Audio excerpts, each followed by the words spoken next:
Kita pasti udah nggak asing sama yang namanya trauma.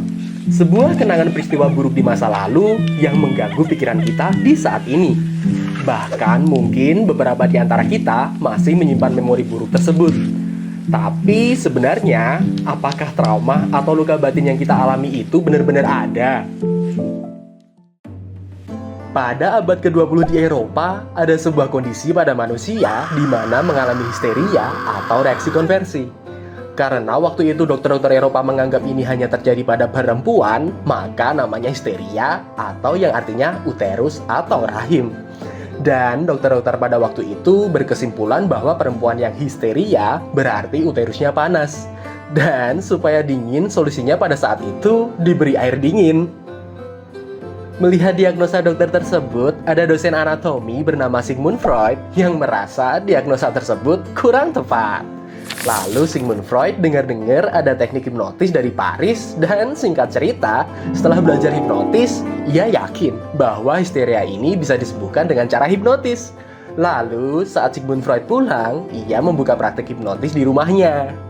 Dalam teknisnya menghipnotis, ia mulai menggali-gali informasi dari pasiennya, termasuk pengalaman masa lalu dan juga mimpi. Itu adalah awal terbentuknya teori psikoanalisis. Dan teori ini berkembang sebagai pegangan baru psikologi dan psikiater pada zaman itu.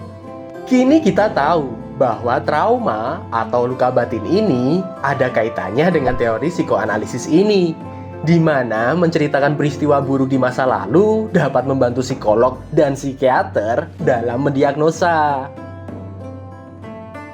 Pada awal tahun 80-an, ada seorang penderita bipolar yang meminum obat berbahan preparat litium dan secara mengejutkan, bipolarnya hilang setelah mengikuti sesi psikoanalisis selama 20 tahun tanpa hasil.